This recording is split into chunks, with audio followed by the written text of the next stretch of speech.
저희는 지난 시간에 사사 입다에 대해서 살펴보았습니다. 사사 입다는 어떤 사람이었을까요? 입다는 길앗 기생이 출신으로요, 아버지가 외도, 즉 바람을 피워 생겨난 아들입니다.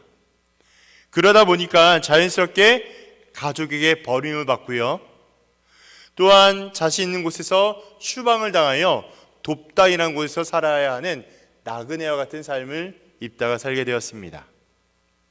그곳에 있는 돕다이는 건달들과 함께 가장 밑바닥 어두운 환경에서 지내야 했던 것이죠. 그러다 보니까 자연스럽게 어떤 환경이 생겨나게 되었을까요? 입다는 자연스럽게 싸움을 잘하게 되었습니다. 거친 환경에서 생활할 수밖에 없는, 그래서 그 싸움을 잘할 수밖에 없는 것이 익숙했던 것이죠. 그런 입다를 하나님께서는 지도자로 선택하시고 사사로 부르십니다. 만약에 세상적인 요건과 자격으로 이 사사의 조건을 입다에게 비춘다면 입다는 전혀 사사가 될 수 없는 사람이었어요. 아니, 사사가 되지 말아야 할 사람이었어요. 그는 출신 성무도 불분명하였고 무언가 또렷이 내세울 만한 것이 아무것도 없는 가장 연약한 사람이 바로 입다였기 때문에 그렇습니다. 그런데 그런 존재가, 그러한 사람이 오직 하나님과 뜻과 계획에 맞추어서 은혜로 세워집니다. 그렇게 하나님의 특별한 방법으로 계획된 장소에서 하나님의 맞춤형 훈련이 시작되었고 사사로서의 준비됨이 시작되었습니다. 결국 하나님의 뜻대로 하나님의 간섭하심을 통하여 이루어진다는 사실을 우리는 지난 시간을 통하여 보게 되었던 것이죠. 이것이 입다 전쟁의 서막, 또한 서론이라고 소개할 수 있겠습니다.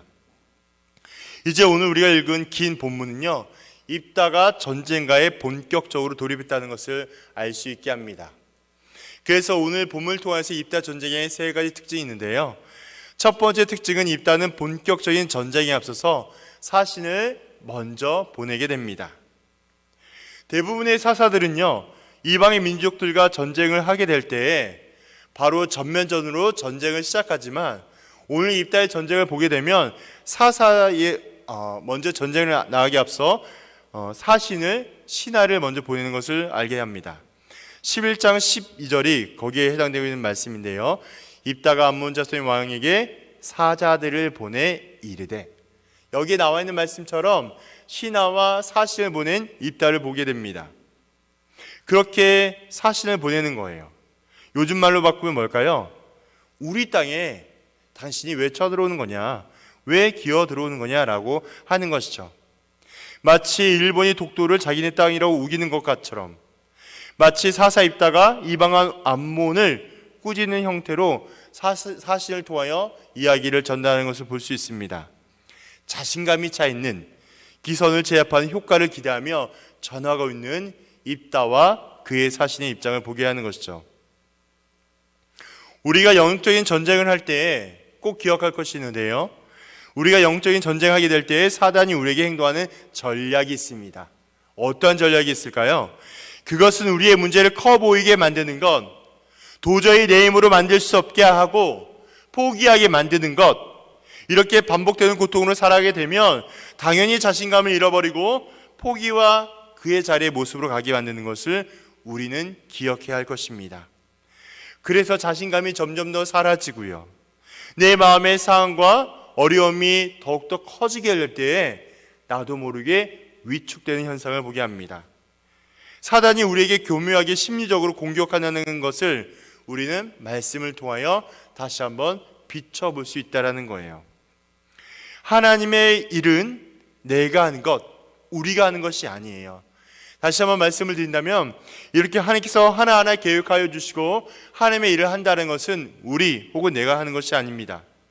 하나님의 일은 하나님의 열심으로 하나님께서 완성해 가는 것이기 때문에 하나님의 능력이요 하나님의 진리라고 이야기합니다.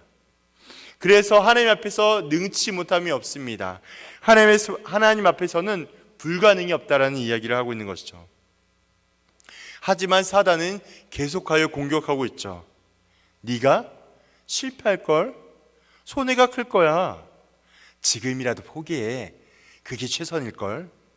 라고 다양하게 여러 가지 내용으로 우리를 향하여 속삭이고 영적인 전쟁에서 실패하게끔 전략을 세우지만 하나님은 여전히 성경을 통하여 약속하세요. 그리고 성령으로 우리에게 깨닫도록 도와주십니다. 나는 만군의 여호와이며 우주를 만들고 다스리시는 전지전능하신 하나님이다 라는 사실을 성경을 통하여 성령의 도우심으로 우리에게 말씀하고 있다는 것입니다. 이렇게 성경을 통해서 성령으로 약속하시고 자신감을 회복하도록 촉구하고 계세요. 그러므로 시편 42편 5절에 나와 있는 말씀처럼 너는 하나님께 소망을 두라. 그가 나타나 도우심으로 말미암아 내가 여전히 찬송하리로다. 아멘.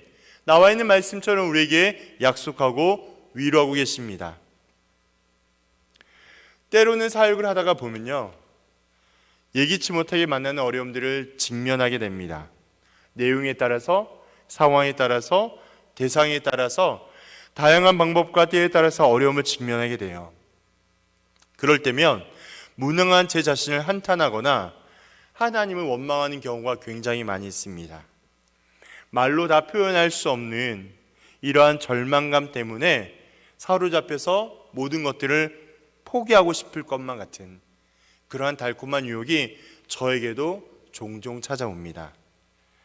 그럴 때면 하나님께서 성경을 통하여 정확히 계시하시고 성령으로 다시 한번 약속하세요. 어떤 말씀으로 약속하실까요? 제가 방금 소개해 드렸던 것처럼 시편의 말씀으로 내가 내 영혼아 내가 어찌하여 낙심하며 어찌하여 내 속 안에서 불안해하는가. 너는 하나님께 소망을 두라. 그가 나타나 도우심으로 말미암아 내가 여전히 찬송하리로다. 아멘. 시편 42편 5절의 말씀을 통해서 하나님은 여지없이 나의 마음을 위로하여 주시고 다시 붙잡아 주십니다. 그 귀한 말씀이 자신을 향하여 울려 퍼지는 것이죠. 아들아, 사랑한다. 내가 너를 알고 누구보다 너를 사랑한다. 이러한 은혜가 우리 공동체에 확산되기를 소망합니다. 그래서 말로 다 할 수 없는 문제와 어려움을 또한 이 두려움이 찾아오게 될 때 오직 말씀으로 그 두려움과 절망을 이겨나가기를 주님의 이름으로 부탁드립니다. 지금 이따가 겪었던 여러 가지 어려움과 문제들을 다시 한번 우리의 삶의 자리에서 조명하게 될 때에 하나님의 말씀으로 성령의 도움으로 또한 새로운 은혜와 위로를 얻기를 소망합니다. 두 번째는 입다는 진리로 암몬과의 전쟁을 들어갑니다. 진리로 암몬과의 전쟁을 들어가는데요, 지금 이방 암몬 왕은요 이스라엘을 침략하면서 자기 나름대로의 전쟁의 명분을 세워가고 있습니다. 이스라엘이 출애굽 시절에 옛 암몬 땅을 쳐들어왔다라고 이야기하는 거예요. 그 말씀이 13절에 있는데요, 암몬 자손 왕이 입다의 사들에게 대답하되 이스라엘이 애굽에서 올라올 때에 아르논에서부터 야복과 요단강까지 내 땅에 점령했기 때문이니. 나와 있는 말씀처럼 지금 이스라엘이 출애굽하던 그 시절에 우리 땅을 침범했다라고 이해하고 있는 것이죠. 그런데 암몬의 이러한 주장은요 거짓된 주장이었습니다. 그 이유는 이스라엘이 출애굽 당시 했을 때 암몬 땅을 한 번이라도 취한 적이 없기 때문에 그렇습니다. 한마디로 암몬 왕은 지금 이 역사를 수백 년의 지난 세월을 왜곡하여 자의적으로 해석하고 그것을 명분을 삼아 이스라엘 향해서 또한 힘들고 어려운 것들을 하게 된다는 것이죠. 이러한 상황 가운데 우리가 영적인 전쟁에서 기억해야 될 사실이 있습니다. 그것은 사단이 가장 잘 쓰는 전략은 바로 거짓과 속임수라는 전략이에요. 사단이 진짜 하나님께서 너희들에게 모든 동산의 나무 열매를 먹지 말라고 했냐라고 공격하고 있습니다. 창세기에 나와 있는 말씀처럼 그렇죠. 또한 예수님을 광야에서 시험하게 할 때 네가 진짜 하나님의 아들이라면 이 성전 꼭대기에서 뛰어내려봐 라고 그렇게 유혹합니다. 그러면 천사들이 내려와서 네 몸을 받들지 않겠느냐라고 유혹하고 있는 것이죠. 그러나 예수님은 천사들의 이야기에 천사의 이야기에 반응하지 않습니다. 왜냐하면 사탄의 제안대로 하지 않았고, 만약에 사탄의 제안대로 뛰어내렸다면 바로 예수님이 그 즉시 죽을 수 있기 때문에 그런 것이죠. 왜냐하면 하나님의 뜻에 따르지 않는데 천사들을 보내어 천사들이 예수님을 받쳐주지 않기 때문에 그렇습니다. 이렇게 사단은 아주 교묘하게, 아니면 때로는 저돌적으로 다양하게 공격하여서 유혹하여 신앙인들을 또는 우리들을 넘어뜨리고자 합니다. 그렇다면 영적인 전쟁에서 우리가 준비해야 할 가장 분명하고 확실한 방법이 어디에 있겠습니까? 그 확실한 방법은 힘과 능력이 아니라는 거예요. 다시 이야기하면 힘과 능력이라고 표현했지만 세상적인 방법과 세상적인 어떠함으로도 이 영적인 전쟁을 이길 수가 없습니다. 영적인 전쟁에서 이길 수 있는 것은 진리를 올바르게 분별하고 분명히 깨달아 알아가는 것이 영적인 전쟁에서 유일하게 이길 수 있는 방법이라 할 수 있겠죠.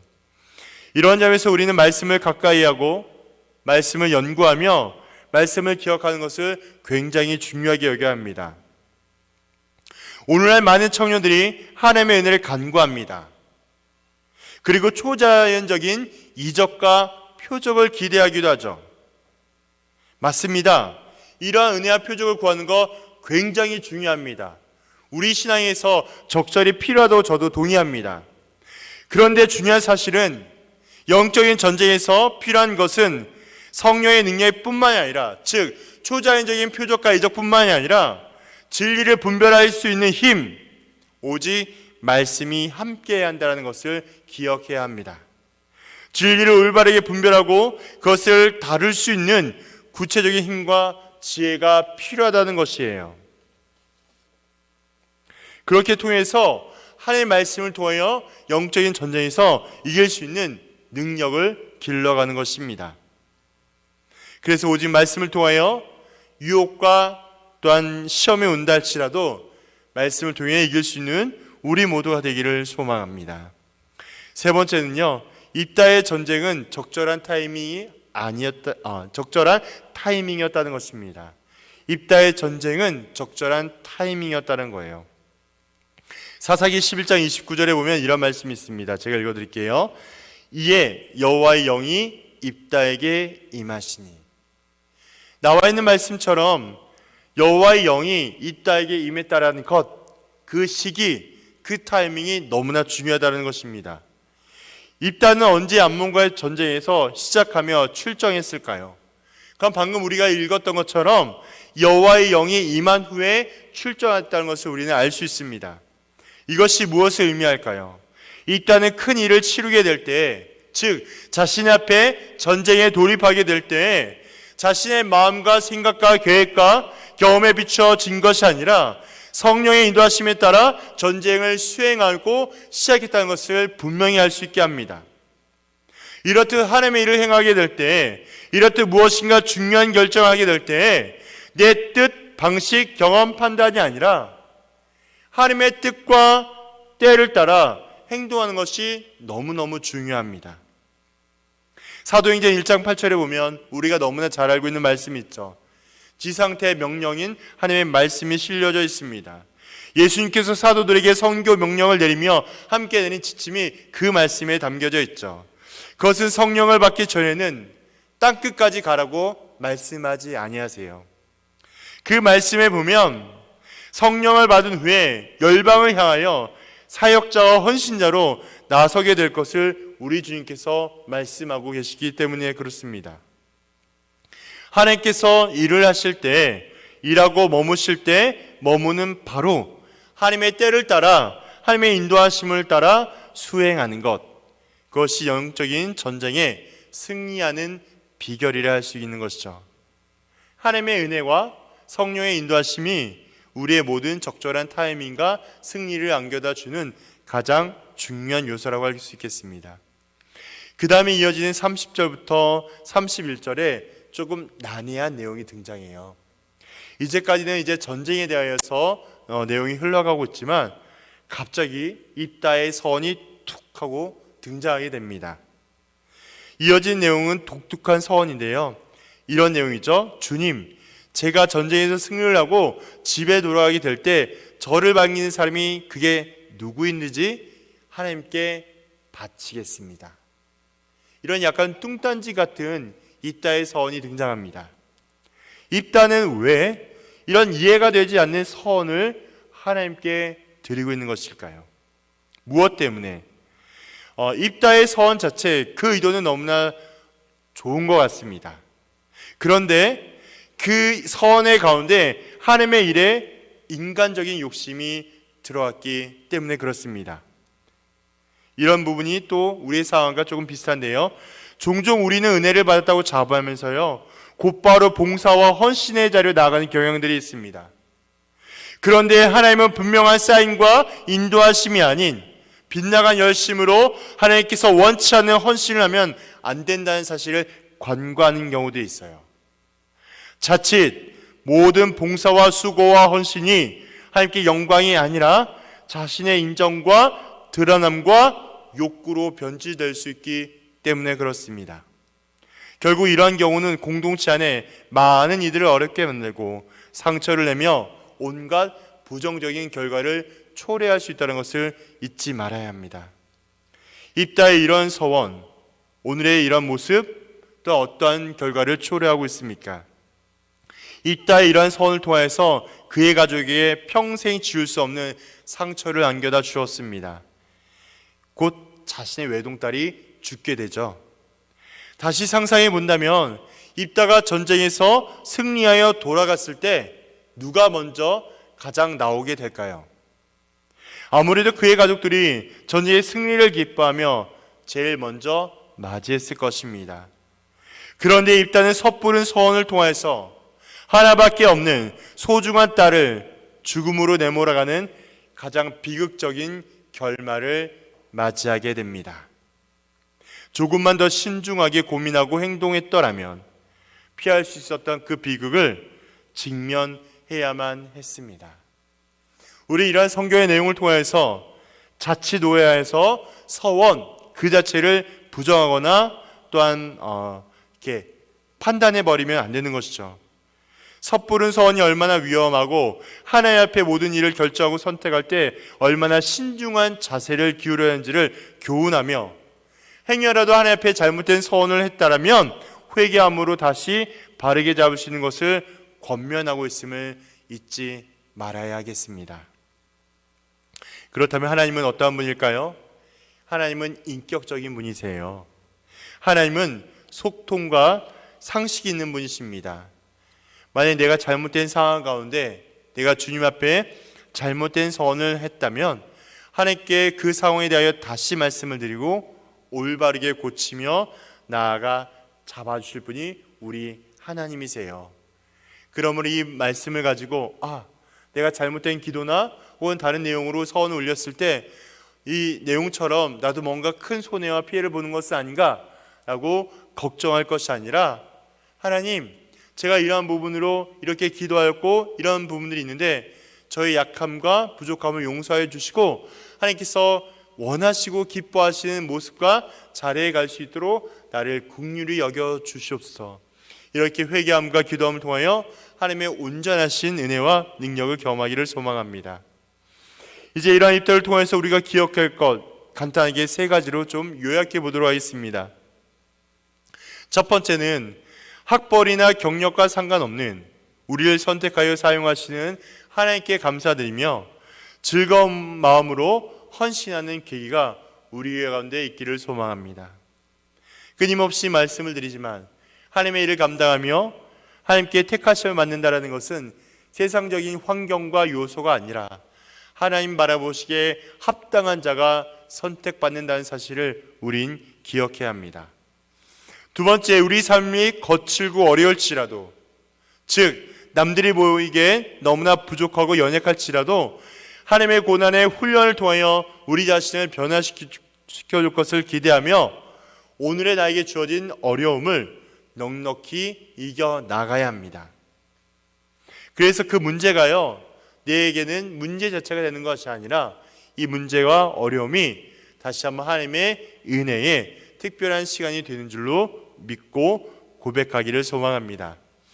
세 번째, 영적인 전쟁 가운데 언제나 함께 계시는 하나님을 믿고 더욱 자신감으로 하나님의 때와 인도하심을 경험하는 믿음의 사람들이 되기를 간구합니다. 하나님은 언제나 우리를 놓은 적이 없으세요. 다시 이야기하면 하나님은 우리를 홀로 두는 분이 아니십니다. 하나님은 항상 우리와 함께하여 주세요.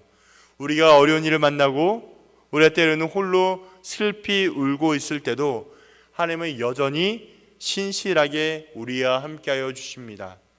때로는 우리의 마음과 상황과 감정이 좋지 않을지라도 하나님이 있는 그 자리에서 우리를 중보하여 주시며 우리를 도와주시는 분임을 우리가 다시 한번 믿음으로 반응하며 나아가기를 소망합니다. 특별히 입다의 전쟁을 통해서 우리가 다시 한번 하나님 앞에 세워지기를 소망하고, 이 영적인 전쟁 또한 입다의 전쟁을 통해서 하나님이 우리를 특별히 보호하여 주시고 사랑해 주신다는 사실을 기억하는 귀한 하루, 복된 한 주가 되기를 주님의 이름으로 축복합니다.